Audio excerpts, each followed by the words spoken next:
We had an exciting weekend. Start with the women. We knew we weren't going to win the meet, but we felt our kids were ready, and I think they performed probably at what we expected. I was a little concerned that redshirting a couple of our top kids would cost us a place, even though it was the right thing to do for the future of the program. But I really don't think it did. I think we finished about where we would have even if we had those girls, so it was a good decision. Some of the things that stood out that were really exciting. I've talked about Emily McCarthy this indoor season and just what a great job she's done in the 800 meters and developing as a quarter miler as well, and she was fantastic. On the scoring charts, you would never think she's going to be all conference, but the way she's been competing, we were hopeful, and she ran great in the qualifying and then in the finals. She was right in the mix, and she was caught up a little bit coming into the final straight, and a girl that had her boxed in just moved out a little bit, and she saw the opportunity and just shot the gap right on the rail and ended up passing a couple girls to finish third and NBL conference and a nice personal best. So that was terrific to see. Libby Torsani continued to be terrific in the pole vault. She's all conference, and when you look what she did a year ago, that she's all conference right now in the pole vault is really fantastic. So she did what she was supposed to do. She jumped very high, and we were excited about it. Kelsey Sukhavati, really all the throwers, they exceeded the form charts. They did a terrific job. Kelsey scored in both the shot and the weight with a nice personal best. Jamie Lindstrom, she was one that we're developing, and she wasn't supposed to be considered into scoring. She had a huge personal best in the shot put and scored in her first conference championship. So we were thrilled to see her developing, and then Sydney Raybon also had a terrific job in the weight throw and got into the scoring. Maddie Beeler, she's our freshman quarter miler.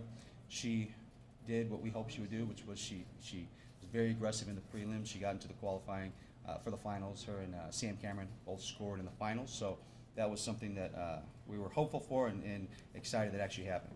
And the women's 4x4, I believe we were fourth heading in. This year's 4x4s are very, very strong, but we have really good competitors, and so they ended up getting second place. Actually had a shot to win it. Weren't quite ready to do that, but they competed great. Very proud of them. On the men's side, the day started off, well, the day ended with the most exciting event of the competition, which was the distance medley. And on paper, our guys really had no business winning the thing. But we had Calvin Kibbe on anchor, and the first three guys did a fantastic job. Next thing you know, he's right on the lead. And if you were there, this is a kid that knows how to race. He just has a nose for it, and I've talked a lot about him. He was dying to go by the guy. But if you know the distance medley, the guy that any miler on the lead in the distance medley is destined to lose. It's just the way it works. And he was dying to take the lead, and Coach Paulson screaming at him. He's got a yellow hat on. He's just streaking back and forth across the middle of the infield. Don't pass, don't pass, don't pass, don't pass. The whole race, and then finally, with 500 to go, that was their plan. He took off, and he won the thing, and it was really exciting. For that kid to be a conference champion right now in distance medley is just really fantastic.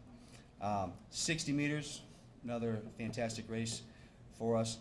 We got Carlos Anderson back for the championships, and he was a little surprised in the qualifying round. Derek Kramer, who's been our best 60 guy and been leading the conference for most of the indoor season, ran a big PR in the first round and actually beat Carlos head-to-head, and with the fastest time in the conference, 6:78.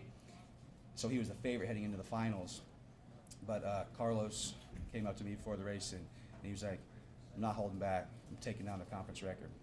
I'm not sure he even knew what it was, but it didn't matter. That's Carlos. He's just, he's going to run fast enough, and he was fantastic. So he got the meet record. He was 1/100th of a second away from the all-time conference record. He ran a 6:71, which is really, really fast, really fast. He looked great. Derek got second. So Carlos will finish as a 3-time 60-meter champion in the Missouri Vet, which is pretty darn good. And Derek got second, so he's all conference again. And he would have won it, obviously, going away, those two, it really wasn't close. So that was fantastic to see. 200 meters, Jordan Gusky, he's been terrific this season, and really thought he had a shot to win the 400, and he was running. He was running a great race plan in the finals. Guy behind him clipped him right at the end of the first lap, and I was afraid he was going to go down. He didn't. He regained his composure, but it cost him. It cost him, and he ended up getting 5th place on time. He got 2nd in his heat. So I know that was disappointing. And then in the 200, that was an event we were using mostly to prepare him for the 400 this season. But he was a man possessed in that event. He was out in lane 8, and I mean, he ran brilliant. And he was probably in 3rd place coming off the turn, and then he must have passed 2 guys in the last 10 meters, finished strong, and it was a photo finish, but it came up and he had won the thing. So conference champion in an off event is pretty thrilling, and I was happy for him. He had such a terrific season. Heptathlon went well. Our Ethan Miller, who we talked about, who will be going to nationals, he was still a little bit dinged up, and we were very cautious with him. I say that we entered in about 20 events, but we were very cautious in our approach to how he was going to do the heptathlon and his other events, and he did a very nice job. I mean, we were conservative, but he still scored very high. Him getting 2nd place in the 1,000 meters. We've lost a little bit of conditioning, unfortunately, and it probably cost him the title, which he was disappointed in. I was thrilled that he scored as high as he did with how conservative we were with him. He also got 3rd place in the pole vault, so he did a great job. Our freshman really did fantastic. Brandon Mortensen got 5th place in 5,100 points, which is terrific in his first season as a multi-event guy. And then Angus Stout also did a terrific job, scored a big PR, and normally would have been good enough to finish these top 3 or 4, but it was 9th on the day. All right, so the long jump. Charles Brown, I've mentioned him this season. He was fantastic. The whole meet, he was a fast qualifier in the 200, but his long jump, he was in it, but he wasn't probably in the top half. But he had a couple fouls. Anyway, long story short, he has 1 jump left, and he went from probably 5th or 6th to 2nd in his final jump, big jump, and so he was runner up in the long jump, which was thrilling. He came back in the triple jump and big PR over 48 feet, finished 4th place. Unfortunately, on his very last attempt, he strained his hamstring, and so in the 200, he had a chance to win it. He just limped around and got his 1 point, so that was very disappointing. However, he did a great job in the meet, and he still scored a lot of points for us. High jump, Tommy Larson. He struggled last season, but he's really had a good season this year, and he struggled a little bit at his opening bar, but then he got it together and just started making bars. He ended up finishing 3rd place in the high jump, which for him to be all conference is really terrific. And then in the throws, our throws did a nice job. Justin Baker's all conference now in the shot put. He got 3rd place, and Jordan Williams got 3rd in the weight.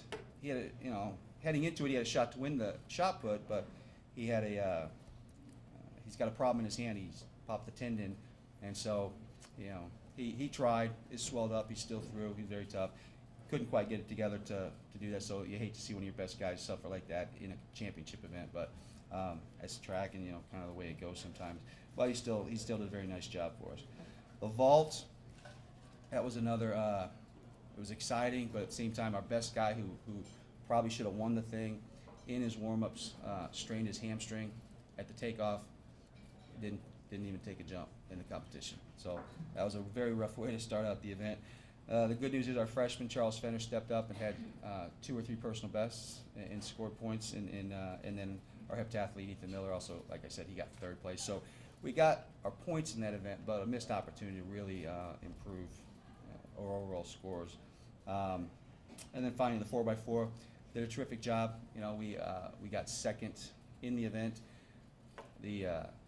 Our anchor was able to hold off the fastest guy in the conference, which was great, but the 2nd fastest guy got him at the line. So he did a great job, but at the same time, we were at our best and got nipped at the line. So what are you going to do? Overall, it was a good meet. We got the points we were supposed to get from some different areas. And I tell you, my goal is always to score about 120 points because I know we'll be in the mix. And we scored 121 and got tied for 3rd. So You know, this team I'd put against any team that we've had in history for quality. But the conference has changed a bit, and we're gonna have to figure out how to be better than we've ever been to win the thing. So I was very proud of the kids. I think they competed, they were at their best, and we didn't have anybody choke throughout the whole thing. You know, they really stepped up and scored a lot of points. But we got third on the men's side, sixth on the women's side, and we just keep working to get better. Any questions? Thanks. Go Panthers.